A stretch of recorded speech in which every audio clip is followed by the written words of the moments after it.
Well, good morning, Christ Chapel. Wonderful to worship with you. Hello to all of you streaming with us online. Hello to the West Campus, Hive, and South Campus, and certainly Converge. So glad that you are joining us for worship. It's a wonderful day to worship the Lord. Sometimes when we gather for worship, you hear from our favorite Irish pastor, Dr. Jonathan Murphy. Unfortunately, you get me today, sorry. But some of you don't know the connection that I have with Jonathan. Jonathan and I have been friends for almost 2 decades now. He's been a wonderful friend to me, and we got to know each other way back when in seminary. And actually, one of his younger brothers, where he and I took, his brother Paul, he and I took every class together of our 120-hour master's degree. So we got to be really good friends, so much so that I actually did my pastoral internship under their dad, Dennis Murphy, over in Northern Ireland way back when. So I got to live with his family and things. So I've been tremendously impacted by the Murphy clan, as we call them, and love them to death. And one of the things that they've taught me so many things, but they taught me a phrase that their parents had taught them. And it was a phrase that says, good fences make good neighbors. Good fences make good neighbors. Now, I think the world of Dennis and Marie Murphy, I think they're geniuses, but they did not invent that phrase. That phrase actually comes from a poem written in 1914 by Robert Frost called Mending Walls. And in that poem, what he's talking about are these 2 neighbors, and he's thinking about how he needs a good fence so that it provides these physical boundaries so that they know what is mine and what is yours. And we know that great physical boundaries that are respected. When we have those physical boundaries, that provides a great sense of safety, a sense of security, a sense of self, that you have some place that you can call your own, a place that you can retreat back into. And we get into problems in those relationships when those physical boundaries aren't respected, when people cross those lines or they infringe on those property lines or onto your space. That makes relationships really hard. It provides some friction in those relationships. That's why Robert Frost and Dennis and Marie Murphy say, good fences make good neighbors. Well, what is true in the physical world is also true in the emotional, relational, and spiritual world. Good fences, good boundaries make good relationships. When we understand what the boundaries are in our relationships and we understand this is my space and that's your space, I'm going to stay over here and you're going to stay over there, that provides a great sense of safety and security and a great sense of self. But oftentimes in our world doesn't understand what those good boundaries are. They want to blur those boundaries and blur those lines.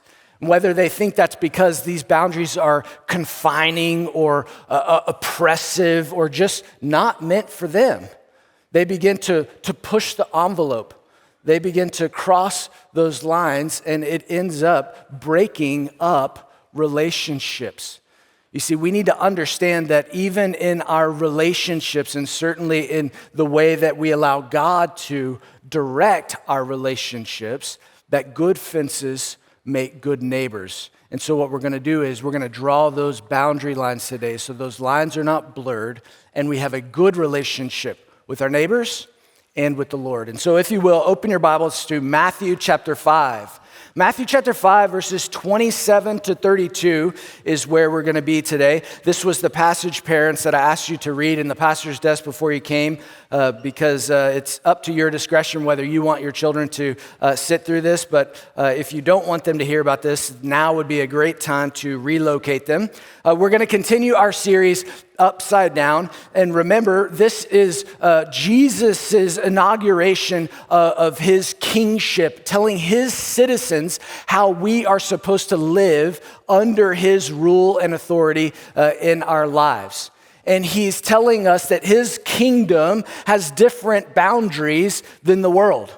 The world has a certain way to to look at, sorry, I'm trying to swallow here, a certain way to think about the way that we relate to one another. They have a certain way that they handle anger, as we talked about last week. And he's telling the kingdom citizens that he has sitting in front of him on this hill, but was called the Sermon on the Mount, that his kingdom is different. And the way that they are going to affect change in the world, to be salt and light, is to respect those boundaries and not blur those lines.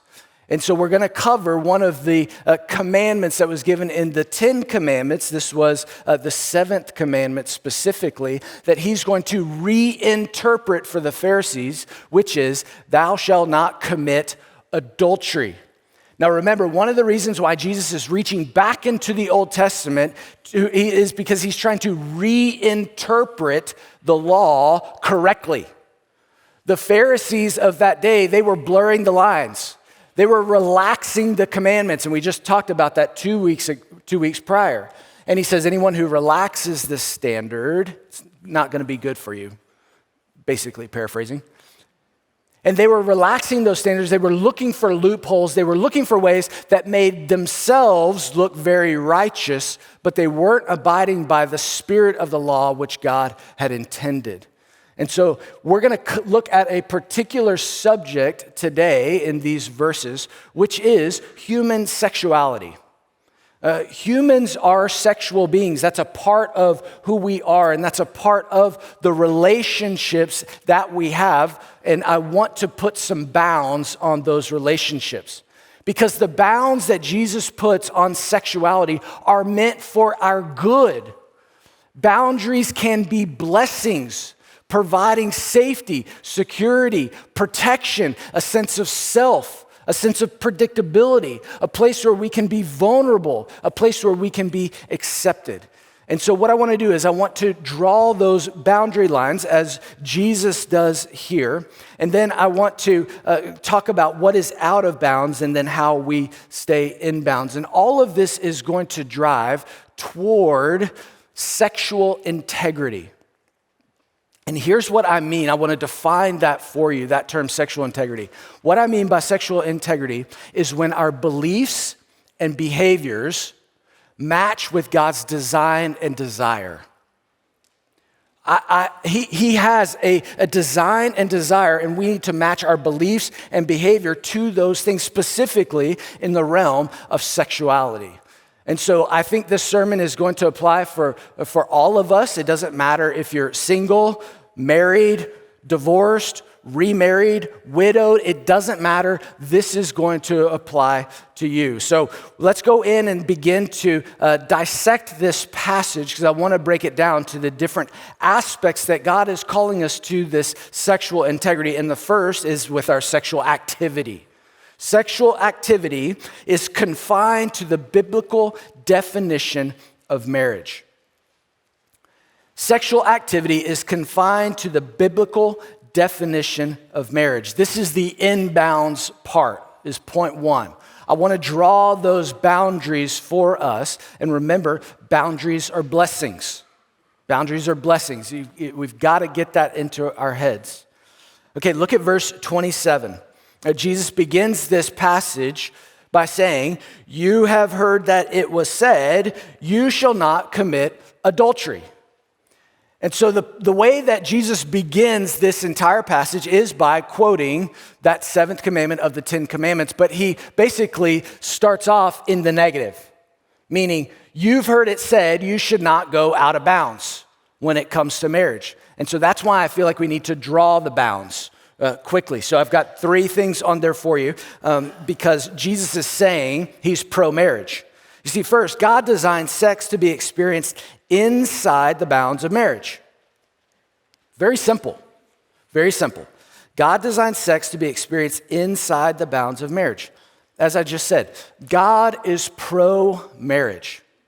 He created that in the beginning with Adam and Eve, and that is his biblical definition, and that is our biblical definition, the definition we stand on, of marriage. One man, one woman for life. That's the biblical definition. That was God's desire, God's design, God's intent. And the reason why that is his intent is because he has purposes. He has desires that come out of his design. If he designed it that way, the reason why is because he desires that in marriage that we would procreate. That's a part of marriage. He also desires that we would have companionship that comes in the form of marriage. It comes in that marriage relationship. And then we learn from Ephesians chapter 5 that another reason why he institute marriage is because that's supposed to be an example to the world of how Christ loves the church and the church loves Christ. That's why he sets up this institution of marriage. And that's why he puts sex, this very vulnerable, intimate thing, inside these bounds and contexts. It's because biblical marriage is based on a covenantal, not contractual relationship. Marriage is supposed to be based on a covenantal, not contractual relationship. And here's what I mean. I just told you that Ephesians 5 talks about the way that marriage represents Christ and his relationship to the church and the church to Christ. And the way that we are related to Christ is through his promise. And that's what covenant means. It's a promise. And we see that all throughout the Old Testament especially, where God makes a promise to us. And here's why that's important. Is because our relationship with God is not based on performance. It's based on his promise to us. And that's a huge distinction between a covenantal relationship and a contractual relationship. A covenantal relationship is based on a promise. It's not based on performance. See, when we base our relationships on performance, we can get out of it when that other person isn't performing the way that we had agreed to or the way that we want them to. We have contracts all the time. Last weekend, I was on the phone with AT&T for 1 hour because I am under contract. And I don't want to be under contract. I want to get out. They're not performing the way that I want them to, and so I want to get out. I don't have a covenantal relationship with AT&T, okay? But that's the difference. You see, a covenantal relationship, that is one based on a promise that I told you. It's about a commitment. You are committing to someone. You've promised them. That's why whenever I perform weddings, when we're doing our vow, when the bride and groom are doing their vows, I say, before God and these witnesses, I do promise. That is the line that I use in all of those wedding ceremonies, because that's what marriage is based. That's what God's idea of marriage is based on, this promise. And here's why that's important. Because if we go and we look at marriage in the way of a contract, and think about the pressure that puts on a spouse, that they are constantly supposed to perform. That's a huge amount of pressure, thinking that there could always be an out, that if they don't perform well, then somebody could pull a ripcord and hit the eject button and they're gone. That's a lot of pressure. Man, I fail all the time. And if I don't know how we can live under that pressure in that relationship. That's why if a relationship is covenantal and based on a promise, there's grace, there's forgiveness, there's kindness, there's patience, there's all of those things that represent the character of God, because our relationship in marriage represent Christ's love for the church and the church's response to Christ. That's a huge difference. And just, by the way, quick disclaimer, this is why God's design is not for cohabitation. Because it's very easy in cohabitation to say, I pull the ripcord. You're not performing. You're not in that committed relationship. That's why he wants the promise to be made, and we are going to get through it through thick and thin, for richer, for poorer, in sickness and in health, till death do us part. That's the promise. That's the covenant. That's God's design for marriage. But that's not the way the Pharisees were treating marriage.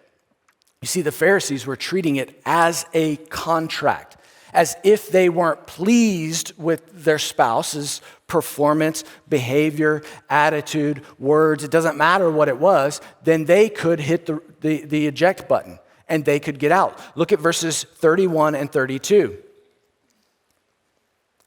Jesus goes on and he said, it was also said that whoever divorces his wife, just let him give her a certificate of divorce. There's the contract. Just break the contract. Just write her off. But I say to you that everyone who divorces his wife, except on the grounds of sexual immorality, makes her commit adultery, and whoever marries a divorced woman commits adultery. Now here's what Jesus is saying. The Pharisees, they were treating marriage as the contract. And they would say, if my wife displeases me for any reason, I can just give her a certificate of divorce, wipe my hands, and I am done. Clean and clear. Write them off very quickly. We even have instances recorded in history where Pharisees, where it was a custom where they could even divorce their wives if dinner was burned. Now you think, I just talked about the pressure of living in a contractual relationship. That's pressure. And that's how they were treating marriage. It was no different than any other contractual relationship. And Jesus says, hey, that's not the way I designed it. That doesn't represent my heart. That's not what I mean. And he says, the only way that divorce is even allowed or even a concession is in the case of sexual immorality. And that word there is porneia. It's the word where we get our word pornography. You've heard this a million times. But it means sexual acts outside of marriage. And I think when you couple this with Jesus' teaching in Matthew 19, I think what he's talking about is continual infidelity. And he talks about when that union is broken, that sexual union is broken outside the covenants of marriage, then you are free to remarry. That's what he's saying here. But he's saying that is the extreme case. You're not supposed to get divorced based on these burning of dinner, or you didn't like how X and Y went in your day, and you just write them off and put. In fact, the way that Jesus is phrasing this, he is actually valuing women way higher than society valued women of those days. Women were written off, and they were therefore cast off if they didn't perform, as I said. And that's why Jesus says here, if you divorce her for anything except on the grounds of sexual immorality, if she marries anyone else, you're making her commit adultery. Why? Because that marriage shouldn't have been annulled in the first place. And he puts the onus there on the husband, saying you shouldn't have written her off.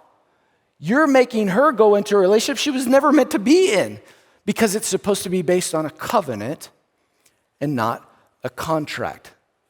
See, that remarriage was permitted only in the case of sexual immorality. These are the bounds that Jesus draws around marriage. It's because he's pro-marriage. He holds up the institution and the sanctity of marriage because he cares for you, because he wants what's best for you. And these boundaries are best. But it's not just boundaries for our physical relationships. These are boundaries for our emotional connections as well. You see, sexual purity includes the thoughts of one's heart. Jesus is going to go on and he's going to say, hey, this isn't just about a physical relationship that you have. This is about the thoughts and attitudes of your heart. He goes as far as to say, adultery doesn't just begin in bed, it begins in the head and the heart. That's where it begins. Look at verse 28. He says, but I say to you that everyone who looks at a woman with lustful intent has already committed adultery with her in his heart. This word lust means exactly what you would think it means. It means desiring or longing or pining for specifically something that is out of reach or forbidden.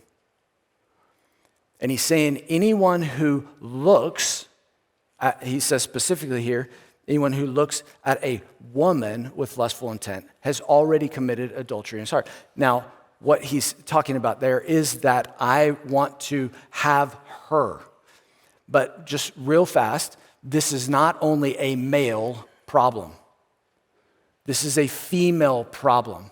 And I mean it in the most base way possible. In fact, statistics tell us today that in regard to pornography, that women are just as prone to looking at pornography as men. And you say, okay, Cody, I don't struggle with that. That's not mine. Okay. How often do you fantasize and say, if you were just like him? If you would just be kind like him? If you would just be gracious like him? Or if you would just be like her? You can take it any way, because that's what this lust is talking about. If you look at someone and go, I wish I had them, then that's a problem. Now, I want to put lust in its place so you understand where it goes in the thoughts and minds of humankind's heart. Because there's actually kind of a progression that happens here. And I want to explain this progression because I want to talk about later on how we can cut off this progression. So if you look at your sermon notes, you can see this, where lust begins. And lust has a lot of correlations with greed, by the way. And that's why I said it has this connotation of longing for something that is out of bounds or forbidden or we do not have. But here, if you look at it, it starts with an attraction. Finding somebody attractive. That could be physically, that could be a quality trait, just as I mentioned. But finding someone attractive. Then it moves to temptation. And sometimes that temptation is simply to think about them again. It's the temptation to go back and think about them a second time or to look at them a second time. That's the temptation. Now, stop right here. Attraction, in its most platonic form, attraction and temptation is not sin.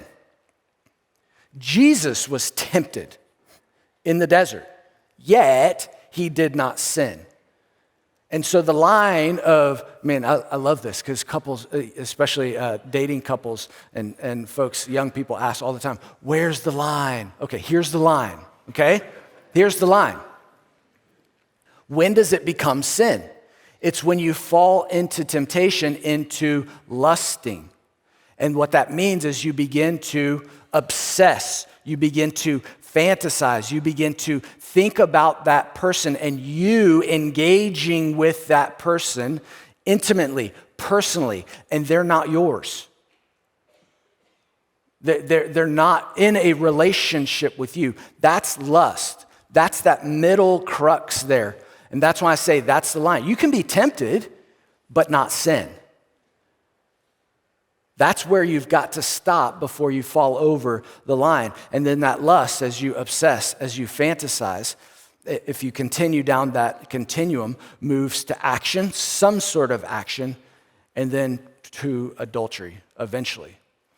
I also want to say one thing here, that Jesus is not saying, well, if you lust, go ahead and continue the process.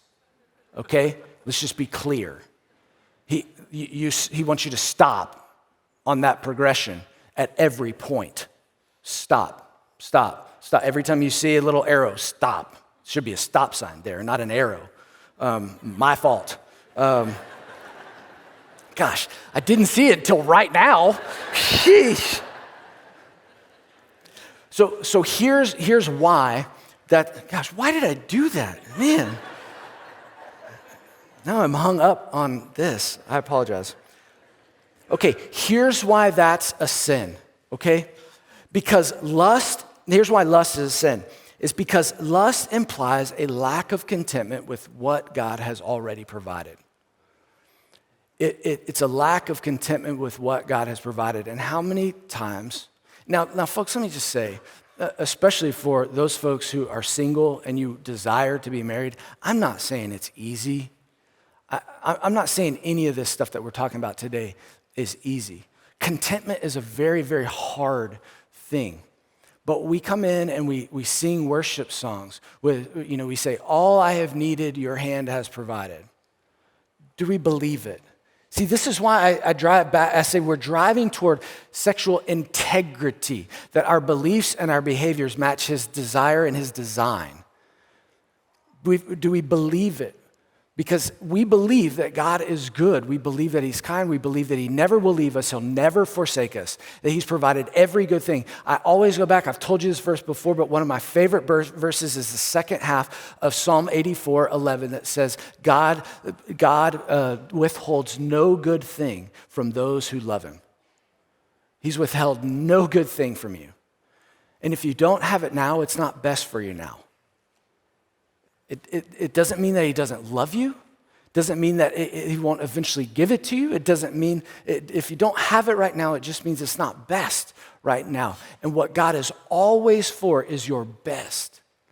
And so when we start saying, no, God, I know what's best, we begin to say that we lack the contentment in what he's already given us. And he's like, man, but I'm telling you, I've given you what's best. I've given you what's best right now. And actually, one of the things that this goes into is not just the seventh commandment of the 10 commandments, but it actually goes into the 10th. Remember what the 10th is? It's basically don't covet your neighbor's stuff. And he specifically in that passage says, your neighbor's wife. Don't long for her, which, by the way, what does that say not only about God, but what does that say to your current spouse? If those thoughts came out loud, that would kill you. If your spouse thought that about you, you see, it implies a lack of contentment, not only with God, but what God has already provided. The second reason why that's a sin is lust objectifies people and taints our present circumstances. It objectifies people and taints our present circumstances. The reason why I say objectifies, it goes back to that idea of a contract. But basically, when you lust over someone, you are turning them into an object, a commodity to be consumed or to be used by you. That can be used by you in thoughts, that can be used by you in your fantasies, that can be used by you in different ways. And I'm not trying to objectify any person because I'm devaluing them. I'm calling them an object because you're calling them an object. I'm calling them an object. When we lust after someone, that's what you're saying. I want to consume only the things that I want about you, and then I don't want any more. I just want to use you. I don't want to give anything to you because I don't know you. It's a strictly a take relationship, and that's why I said it objectifies people. And obviously, the pertinent illustration to this is pornography. It's consuming, not giving, and in the bounds of sex. That's why I talked about the reason why God confines it to a committed biblical definition of marriage is because relationships are not just give and they can't just be take. I'm sorry. It's not just take. It's give and take. There's two sides to this relationship. It takes two to tango. But when we lust, we make it very one-sided, objectifying that. And then it taints our present circumstances. We begin to objectify people, and then we're not satisfied where we are. We go back to the lack of contentment. And we're not only discontent with what God has given us, but we will be discontent later because lust creates a thirst that's insatiable and it craves the unattainable. That's why it's harmful and dangerous. Creating a thirst that's insatiable. You cannot get enough.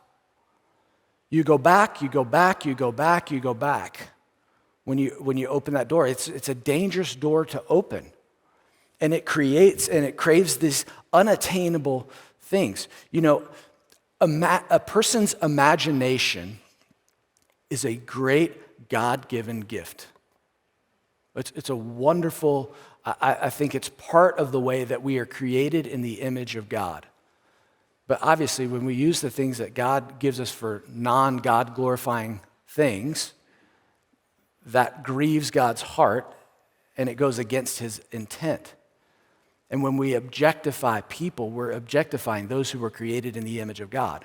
And we set them up and we look at these, and we set up these fantasies in our minds and in our hearts. And then we ask the people around us in our relationships, you ask your spouse to live up to that expectation.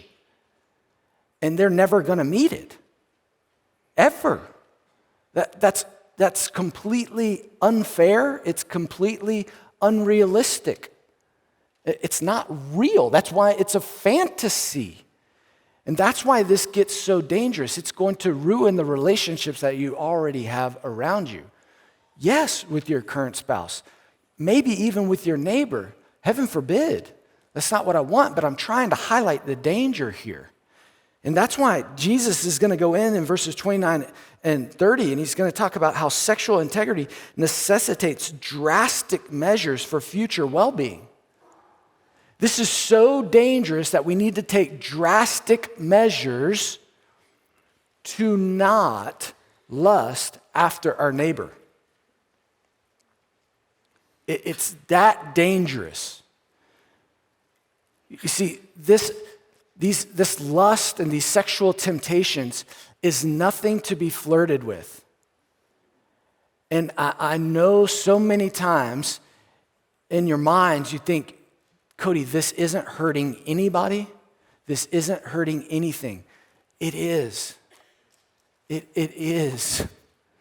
And you might not think it is today, but it will tomorrow and the next day and the next day and the next day. And we all know this because we live in a broken and fallen world and we see the fallout from it. And we see broken families, we see broken marriages, we see all these crazy crimes that happen that are just unimaginable, that I don't want you to think about. And all that is the fruit of people who way back when said, this isn't going to hurt anybody. And the downstream is, it's catastrophic. And that's why it takes drastic measures today for our future well-being tomorrow. Look at verses 29 and 30. He says, if your right eye causes you to sin, tear it out and throw it away. For it is better that you lose one of your members than that your whole body be thrown into hell. And if your right hand causes you to sin, cut it off and throw it away. For it's better that you lose one of your members than if your whole body be thrown into hell. Now, again, another disclaimer. Jesus is not encouraging self-mutilation. He's not encouraging you to pluck out your eye or cut off your right hand, okay? He's using this as hyperbole, these drastic measures, because honestly, even if you did pluck out your eye and cut off your hand, that would not make you stop lusting.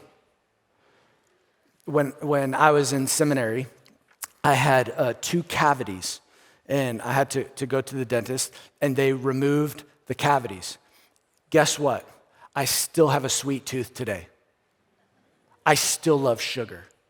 And you go, why? They've removed the cavities, right? It works that way, easy. No, obviously not. That's the same here. Just because we make those physical changes doesn't mean that our heart issues are solved. And that's why he says it takes these drastic measures and uses these physical ideas to get across the point of how dangerous it can be and the drastic measures you need to take. And so he brings it down to these would you rather. I talked about that in the pastor's desk, this would you rather game. Would you rather have your eye today and go to hell tomorrow?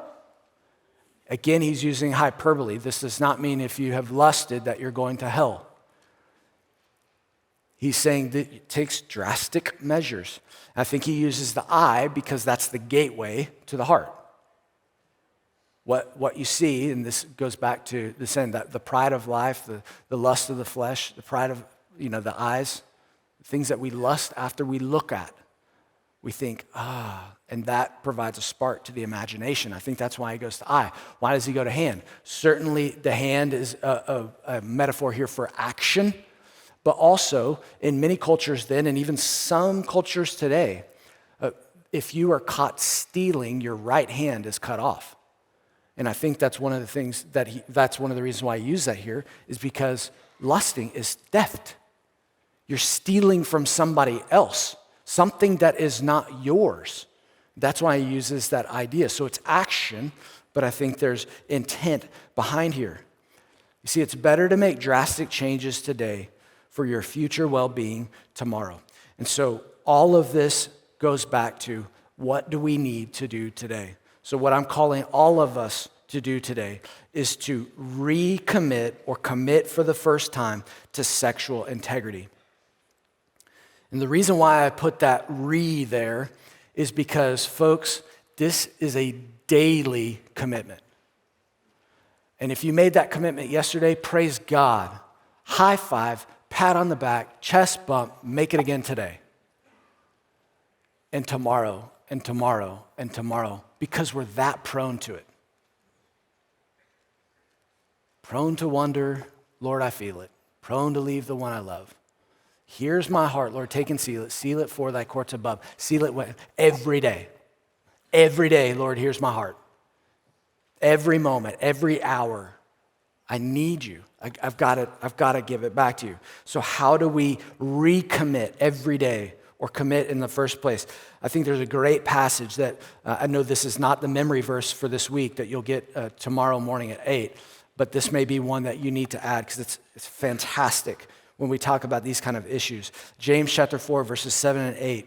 James says, submit yourselves, therefore, to God. Resist the devil, and he will flee from you.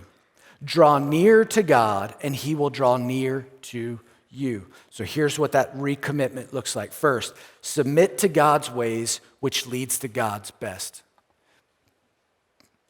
God's ways are the best ways. The question is, do you believe it? And let me go ahead and tell you this. The faith steps that God will call you to in your life, you will not always feel like taking. God never said our faith and feelings will always match. You may have feelings of, I don't want to do that. And God's going, this is my best though. I need you to believe it and behave like it because it matches my design and desire for you. And that's what's going to be best for you, for those around you, for your future generations, et cetera, et cetera. You've got to, in order to submit to his ways, which are the best, you have to believe that his ways are the best ways. You might not feel like it, but we can believe it. And you match up those small steps one day at a time. Small step, small step, small step toward God's best for you. So submit to God. A great illustration that I always think of when I think of God's way is the best way and how sometimes our feelings don't match. Go back to Luke chapter 15 and the prodigal son. When I know what's best, God, and we run away and we go search out our best in the best way that we can, and we find out, I think it was better at home with the Father. And guess what? He welcomes us.